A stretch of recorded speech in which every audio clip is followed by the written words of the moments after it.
نہیں تھی جیسے کبھی رومن امپائر ہوتی تھی، اس کی ہم پلہ بلکہ اس سے زائد تھی۔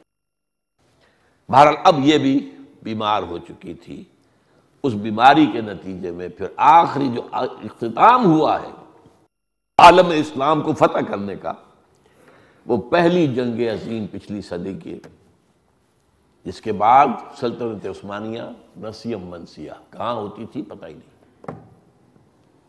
وہ ایک چھوٹا سا ملک ترکی رہ گیا بس، باقی گئی۔ وہ جو کچھ ہوا اس کا پروسیس کیا تھا، کس طریقے سے کیا، سارا ذہن یہود کا تھا۔ یہودیوں نے پورا زور لگایا تھا سلطان عبد الحمید خان کو کہ آپ جو چاہیں ہم سے لے لیں، آپ کے سارے قرضے معاف کروا دیں گے۔ وہ گردن گردن تک قرضے میں تھا سلطان عبد الحمید، جو ڈکلائن ہوا تھا، زوال تھا، خرچے بہت تھے، عیش بہت تھے، محل بن رہے ہیں، یہ ہو رہا ہے، یہ نہیں دیکھا جا رہا کہ ہم اپنے پاؤں جو ہے چادر جتنی ہے اتنی ہی پاؤں پھیلائے، تو قرضوں تلے دبے ہوئے۔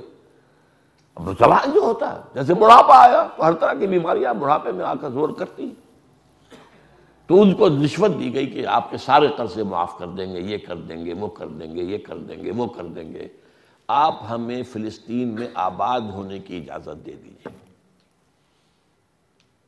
وہ اجازت جس کی نفی کی گئی تھی اس معاہدے میں جو حضرت عمر کا ہوا تھا یروشلم کے عیسائیوں کے ساتھ،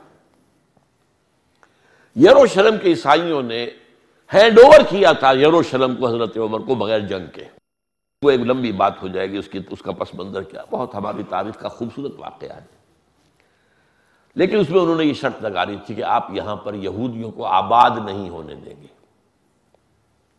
وہی جو ان کی دشمنی چلی آ رہی تھی عیسائیوں کی، یہ حضرت عمر کے معاہدے میں تھا، لیکن تھوڑی سی رعایت حضرت عمر نے کروا دی تھی کہ ان کو اجازت ہوگی یہاں آئیں، وزٹ کریں، زیارت کریں اپنے مقامات مقدسہ کی، آئیں کھڑے ہو کر رو دھو لیں، ویلنگ وال کے سامنے کھڑے ہو کر رو دھو لیں، جو چاہیں کر لیں بس، لیکن وہ یہاں آباد نہیں ہو سکیں گے، کوئی مکان نہیں خرید سکیں گے، کوئی پراپرٹی، کوئی کھیت، کچھ نہیں۔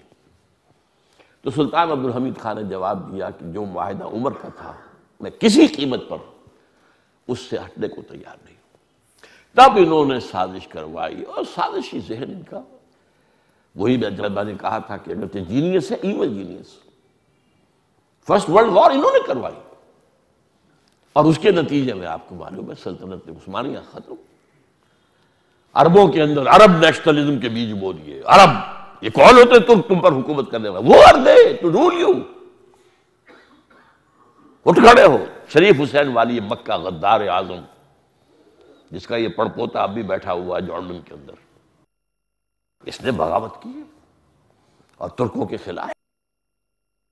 آپ کو معلوم ہے کہ یہ دمشق سے لے کر مدینہ منورہ تک ریلوے لائن موجود تھی ترکی کے دور میں، اب بھی جب ہم جاتے تھے، اب تو راستہ بدل گیا، نیا روٹ ہے اب مکہ مدینہ کے درمیان، اس میں وہ چیزیں نہیں آتی، ورنہ ریلوے اسٹیشن موجود تھا اور انجن کھڑے ہوئے تھے، ڈبے کھڑے ہوئے تھے۔ اس زمانے میں ان کا یہ تھا، یہ حکومت تھی، یہ ترکوں کی بغاوت ہوئی، ترکوں کو ذبح کیا گیا، پوری ٹرینیں ان کی اڑا دی گئی، یہ سب انہوں نے کی۔ اور پھر ہمارے سپاہی انگریز کے، ہمارے جو مرسنریز تھے، یہ مسلمان جاگیردار جو آج بیٹھا ہوا ہے، انہوں نے بھرتی کرا کر جو دیا تھا انگریز کو مسلمان، انہوں نے جا کے مدد کی ہے، ایلن بی کو قبضہ لے کر دیا ہے، انہوں نے جنگ کی ہے ترکوں کے خلاف، عربوں نے کی ہے۔ نتیجہ کیا نکلا؟ ان سے وعدہ کیا گیا تھا، شریف حسین کو خواب دکھایا گیا تھا کہ تمہیں خلیفہ بنا دے، تم ہاشمی بھی ہو، یہ تو ترک ہیں، وہ تو محمد کی حدیث ہے صلی اللہ علیہ وسلم کہ الائمۃ من قریش، یہ ترک تو ہیں اور نسل، تم ہاشمی ہو لہذا تمہارا حق ہے۔ لیکن پھر اس کے بعد جو غداری کی ہے، اس سلطنت عثمانیہ کے ٹکڑے کر دیے، چیتھڑے، یہ سارے ملک وجود میں آئے ہیں 1914 میں سلطنت عثمانیہ کے ٹکڑے کرنے کی وجہ سے، ورنہ یہ ملک کہیں کہاں تھے؟ ایک ہی سلطنت عثمانیہ تھی، پورا ویسٹ ایشیا، پورا نارتھ افریقہ، ایسٹ یورپ، سلطنت عثمانیہ، یہ ملک انہوں نے بنایا ہے، اور پھر ان ملکوں کے اندر نیشنلزم کا بیج بویا. ترک نیشنلزم، عرب نیشنلزم، سیرین نیشنلزم، ایجپشن نیشنلزم. شاید کچھ لوگوں کو یاد ہو ناصر کا یہ جملہ، نحن ابناء الفراعنہ، ہم فرعونوں کی اولاد ہیں، اپنے ماضی پر ہم فخر کرتے ہیں. نحن ابناء النماردہ، یہ صدام حسین نے کہا تھا، ہم نمرودوں کی اولاد ہیں. ہمارا ماضی جو ہے، کیونکہ نمرود ہی کہلاتے تھے، کیلڈین امپائر کے جو امپرر ہوتے تھے، جیسے مصر کے امپرر جو ہیں فراعنہ، وہ نماردہ، نمرود. تو یہ لوکل نیشنلزم پیدا. الشام للشامیین، شام شامیوں کا ہے. المصر للمصریین، مصر مصری. امت مسلمہ کے ٹکڑے کر دیے، عالم اسلام کے بھی ٹکڑے اور امت مسلمہ کے بھی ٹکڑے. ورنہ اس وقت تک کیا تھا، ایک تاریخی حقیقت نوٹ کر لیجئے. عالم اسلام جو ہے بنو امیہ کی حد تک تو ایک یونٹ تھا مکمل. درمیان میں تھوڑا سا وقفہ آیا تھا حضرت علی رضی اللہ تعالیٰ عنہ کے عہد خلافت میں، کہ دو حصوں میں منقسم رہے تھے. مصر اور شام نے حضرت علی کی اطاعت قبول نہیں کی تھی، لیکن اس کے بعد حضرت معاویہ آئے رضی اللہ تعالیٰ عنہ، اس کے بعد ایک ہو گیا. سمجھئے 100 برس تک ایک پورا عالم اسلام، ایک وحدت. عباسی حکومت آئی تو اس کی ایک شاخ بنو امیہ کی چلی گئی ہسپانیہ میں. اس کے بعد 2 حصے ہو گئے مسلمانوں کے. ہسپانیہ میں امویوں کی جو ہے ایک حکومت قائم رہی، اور یہاں یہ عباسیوں کی. اس کے بعد کیا ہوا، جب زوال عباسیوں کا ہوا، پھر تو یہ چھوٹے چھوٹے ملک بن گئے، سلاطین ہو گئے، اور سلاطین بیٹھے ہوئے ہیں، یہ ہیں وہ ہیں، جیسے کہ وہ طوائف الملوک کی. ہمارے ہاں بھی سب سے پہلے جو حکومت 300 برس رہی ہے وہ سلاطین کہلاتے تھے، شہنشاہ نہیں تھے وہ. اس لیے کہ وہ مانتے تھے کہ جو ہمارا جو عباسی خلیفہ ہے وہ ہمارا حکمران ہے. وہیں سے سند آتی تھی، چاہے یہاں پر لوکل کرتے تھے، جہاں فلاں کو فلاں نے شکست دی، لیکن پھر وہاں سے سند اپنے لیے منگوا لی. سند ہوتی تھی وہ خلیفہ کی، عباسی خلیفہ کی. اس وقت تک معاملہ کیا تھا، چاہے کتنے ہی ملک یہ بن گئے تھے علیحدہ علیحدہ، یہاں مغلوں کی حکومت ہے، یہاں صفویوں کی حکومت ہے، یہاں سلجوقیوں کی حکومت ہے، یا فاطمیوں کی حکومت ہے، یا عثمانی ترکوں کی حکومت ہے، لیکن امت میں تقسیم نہیں تھی. ایک مسلمان یونیورسل سٹیزن تھا پورے عالم اسلام میں، کوئی ویزا نہیں، کوئی پاسپورٹ نہیں، مسلمان ٹھیک ہے، شہری ہے ہمارا. کہیں ویسٹ سے مغرب سے چل کر ایک شخص چلا ہے اور ہندوستان میں آ کے وزیر بن گیا. کسی نے پوچھا نہیں you are not the son of the soil, who are you? نہیں. امت ایک رہی ہے 1914 تک. اس کے بعد یہ امت کے بھی حصے بکھرے اور عالم اسلام کے بھی حصے. یہ گویا کہ ہمارے زوال کا ایک طرح کا کلائمیکس تھا. لیکن وہ جو میں نے کہا 20ویں صدی کا معاملہ کیا ہے، مرج البحرین یلتقیان بینہما برزخ لا یبغیان. اس کے بعد بھی ہمارے زوال کے کچھ لینڈ مارکس ہیں 20ویں صدی میں. ایک احیائی عمل بھی شروع ہوا، وہ میری اگلے تقریر کا حصہ ہوگا. احیائی عمل، اور وہ بھی صحن جہتی ہے. 3 ڈائمینشنل احیائی عمل شروع ہوا ہے پچھلی صدی کے ربع کے بعد، یوں سمجھئے 1924-25 کے بعد. اس کے 3 اسپیکٹس ہیں. 3 ڈائمینشنل، ایک ہے رینائسنس، ایک احیاء، لیکن یہ کہ وہ میں نے جیسا کہ اس کے وہ بعد میں اب وقت ختم ہونے والا ہے. لیکن وہ جو احیائی عمل چلا ہے اس کے ساتھ ساتھ ابھی وہ زوال کے سائے بھی اور گہرے ہوئے.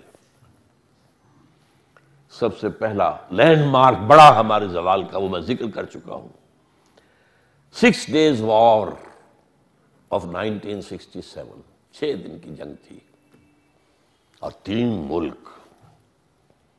مصر بہت بڑا ملک، بہت بڑی فوج، شام بڑا ملک، ادھر اردن، تینوں کو شکست فاش.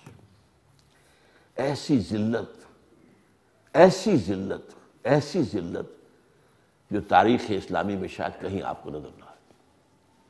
کہا جاتا ہے کہ میزائل رکھے رہ گئے، ان کے صرف ٹریگر دبانے والے نہیں، چھوڑ کے اپنے جوتے ووتے مصری بھاگ گئے. کتنی بڑی شکست ہوئی تھی مصر کی، اپنے مورچوں سے بھاگ گئے، جوتے چھوڑ کر بھاگ گئے. یہ ساری چیزیں آئی تھی. پورا سینائی پیننسولا 6 دن میں پورا کا پورا اتنا بڑا علاقہ، اس غازہ سمیت. یہ غازہ اس وقت جو ہے مصر کا حصہ تھا. اس کے بعد یہ کہ سیریا کی شکست، گولان ہائٹس اگرچہ رقبے کے اعتبار سے وہ زیادہ بڑا نہیں ہے لیکن بہت اسٹریٹجک ہے. وہ ہائٹس پر ہے کہ جہاں سے زد میں ہے پورا کا پورا جو ہے دمشق جو ہے وہ سامنے. تو اس اعتبار سے اسٹریٹجک پوائنٹ آف ویو سے بڑی اہمیت ہے گولان ہائٹس کی. اور جیسا کہ میں نے عرض کیا، پورا ویسٹ بینک یہ لے لیا، پورا یروشلم لے لیا. یہ شکست ہم نے کھائی، زبردست شکست کھائی. عرب ورلڈ کے لیے یہ ایک بہت بڑا لینڈ مارک ہے. عرب ورلڈ کے لیے یہ اتنا ہی بڑی شکست ہے جتنی تاتاریوں کے ہاتھوں 1458 میں ہوئی تھی، جبکہ خلیفہ آخری جو تھے مستعصم باللہ، انہیں ان کے محل سے گھسیٹ کر نکال کر اور ایک جانور کی لاش کے اندر ان کو لپیٹ کر اور ڈال دیا گیا تھا، گھوڑے چڑھا دیے گئے. اور عرب جو ہیں وہ عالم اسلام کی قیادت سے معزول ہو گئے تھے. اس کے بعد تو پھر جو دوسرا دور آیا تھا وہ میں بیان کر چکا ہوں. دوسرا ہمارا جو رائج تھا that was under the leadership of the Turks. ترکان تیموری، ترکان سلجوقی، ترکان صفوی، ترکان عثمانی، 4 لوگ. تو 1967 کی 6 روز کی عرب اصلاحی جنگ، اس زمانے میں شاید کچھ لوگوں کو، اگر اصل میں آج کل کا ہمارا جو ہے یعنی بڑا المیہ یہ ہے کہ ہر شخص اپنے حال میں اتنا یا تو دفن ہے یا گم ہے کہ اسے نہ ماضی کی خبر ہے نہ مستقبل کی فکر ہے. اپنا وقت کا مسئلہ ہی ہے. وہ مسئلے ہم نے خود بڑھائے بھی ہیں. ہم نے اپنے اسٹینڈرڈ آف لیونگ کو اونچا کیا اور اونچا سے اونچا کرنے کی فکر کے اندر ہماری ساری توانائیاں، ساری صلاحیتیں، سارے اوقات اس حال کے اندر دفن ہیں. ہمیں تو شعور ہی نہیں ہوتا واقعات کیا جا رہے ہیں، کیا کرنٹس چل رہے ہیں، کیا کچھ ہو رہا، کتنا پتہ ہمیں. اپنے معمولات ہیں، معمولات کے سوا کسی چیز کی فکر نہیں.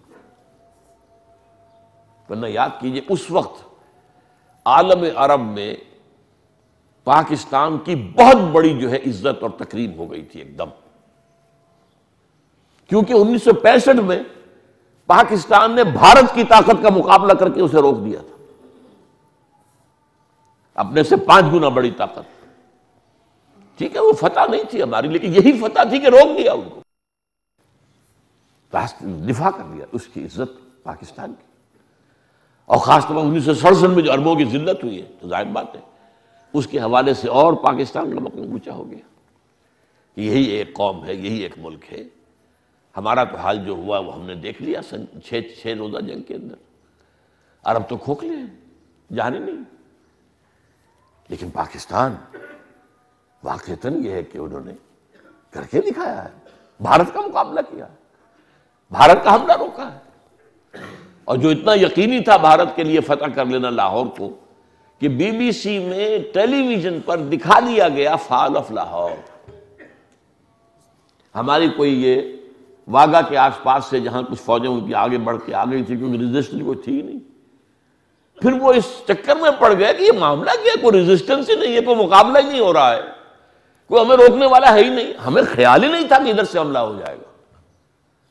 بھٹو نے یقین دلایا تھا صدر ایوب کو کہ انٹرنیشنل باؤنڈری بھارت کراس نہیں کرے گا، بھیج دو یہاں اپنے کمانڈو جو ہے کشمیر کے اندر بھیج دو، وہ اندر جا کر جو ہے انسرجنسی شروع کریں، وہاں لوکل مسلمان کشمیری جو ہیں وہ ان کی مدد کریں تو ہم کشمیر کو آزاد کرا لیں گے. اور ظاہر بات ہے کہ کشمیر جو ہے وہ تو ڈسپیوٹڈ ٹیریٹری ہے، لیکن یہ کہ انٹرنیشنل بارڈر جو ہے پاکستان کا ایسٹ پنجاب اور ویسٹ پنجاب کا یہ تو انٹرنیشنل بارڈر ہے. India will never cross international border. یہ ہم اطمینان میں تھے. اور پتہ نہیں امریکہ نے اطمینان دلایا ہو، کس نے دلایا ہو بھٹو کو، جو بھٹو نے منتقل کیا ہے ایوب تک. انڈیا نے کیا کیا، فوراً جھپٹا مارا. لیکن وہ جو قرآن میں آتا ہے سَأُلْقِي فِي قُلُوبِ الَّذِينَ كَفَرُوا الرُّعْبَ، میں کافروں کے دلوں میں رعب ڈال دوں گا۔ اب ظاہر بات ہے جس کے دل میں رعب آ گیا، مروب ہو گیا، وہ تو خود ہی شکست